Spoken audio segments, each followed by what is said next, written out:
So if I'm going to graph a logarithmic function, these ones are basic ones, so there's not a lot of extra parts going on.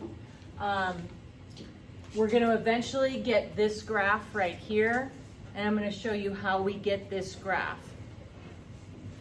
First off is every logarithm has a vertical asymptote, and to figure out where that vertical asymptote is located, you're going to set what's called the argument equal to 0 and solve.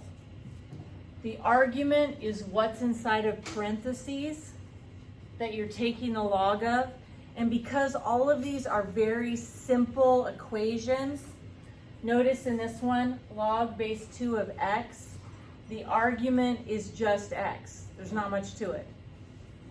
So for the asymptote to start off with, I'm simply setting x equal to 0. If we were looking at some harder ones, then maybe inside parentheses, maybe there's 2x plus 5. And if there was 2x plus 5 in parentheses, I would set 2x plus 5 equals 0 and solve. And that's where the asymptote would go. When your equation is an x equals, we know that it slices through the x-axis. So I have an asymptote at x equals 0.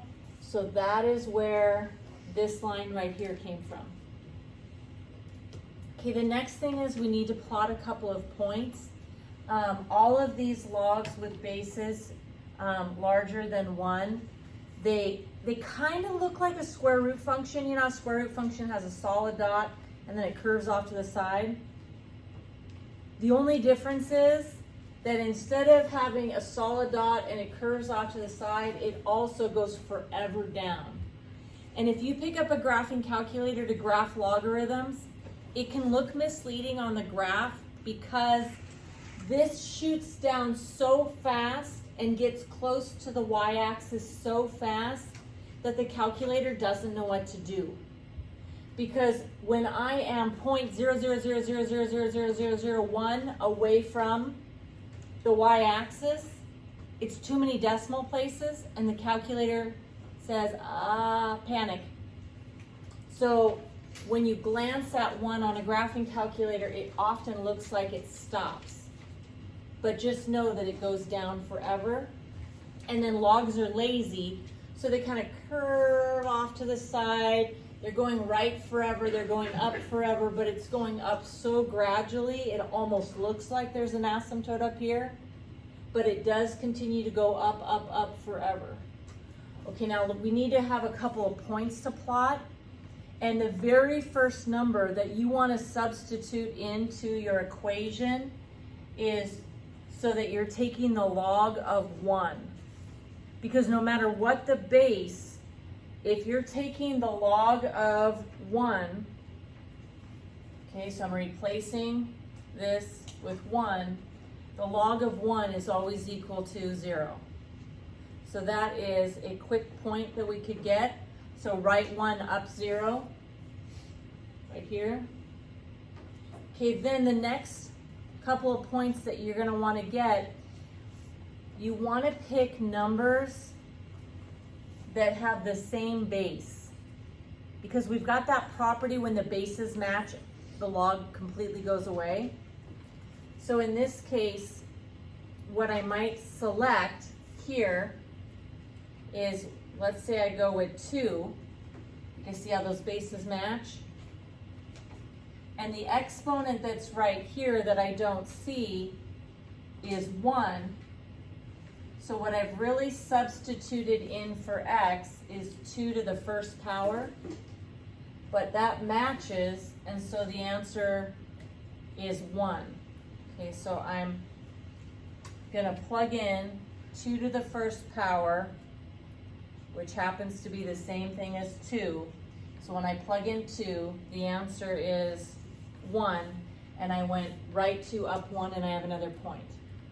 Okay, just so you can have a little bit better understanding of getting points, I want to do a couple more. So again, if I want to substitute something in here, I want it to have base 2. So I already used 2 to the first, so how about I put a 2 in there, but I say to the second power.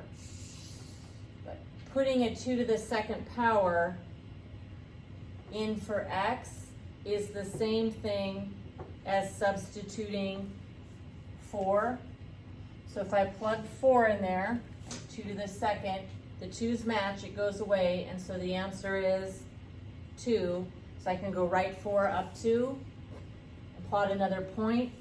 Okay, just one more here. So let's say that I want to substitute another number into my equation. I'm going to stick with base 2, but let's say, let's go with exponent of 3. Now 2 to the third power is really, whoops, that's my bad. 2 to the third power is really 8. So I'm plugging in 8 here. The 2's match. So using that property, the answer is 3. And I could go right 8 up 3. And I could continue to substitute points to get this. I can plug in 1/2 and so on. Okay, so I've got enough to sketch in my graph. And let's do just one more. Okay, so here I have the log base 1/3 of x. So the very first thing I would do is find the asymptote, and the argument is plain x. So if I set the argument equal to 0, x equals 0, that's how I get this line here. The reason the shape of this one is not exactly the same is because the base number is between 0 and 1.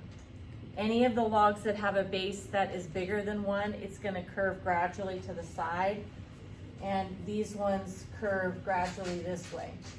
Okay, so then what number should I plug in first? Well, remember the log, no matter what the base of the number 1 is equal to 0. So that's a great first number to plug in. So I plug in 1, I get out 0. But after that, I want to make sure that whatever I substitute in has a base of 1/3 to make the simplifying super easy. So let's go with maybe 1/3 to the first power. So those 1/3s match, it all goes away, and the answer is 1. And what I substituted in was 1/3 to the first, which is the same thing as 1/3, and I got out 1. Okay, so let's do that again. I want to have these match, so I'm going to put 1/3 there. I've already used 1, so let's go with 2. So if I replace the x in the equation with 1/3 squared, that's the same thing as 1/3 times 1/3. 1 times 1 is 1, 3 times 3 is 9. Okay, so that's the same as substituting 1/9, and I get out 2. Okay, let's do just one more like that. Pick 1/3 right there, and then let's go with 3. So then I'm substituting into log base 1/3 of x, 1/3 to the third power, which is the same thing as 1/3 times 1/3 times 1/3, which is 1/27. And so if you plug in 1/27, you get out 3. Now all the points that I have right now, they're so tiny. You know, if I go right 1 up 0, that's not bad. But if I go right 1/3 up 1, right 1/9 up 2, right 1/27 up 3, it's pretty tiny. So another thing I could do, instead of picking positive exponents, still gonna stick with 1/3, but how about I put in -1? If I put in -1, we have the reciprocal of this to the positive 1, so that would be 1/3 would become 3/1 to the first power, and 3/1 to the first power is 3. and then I get an answer of -1. That seems a little bit nicer to plot. Write 3, down 1. And then let's just do one more like that. If I stick with my base number here, oh, whoops, 1/3. Let's go with -2. Okay, so take the reciprocal of 1/3, that's 3, and it changes it to a +2. So 3 to the +2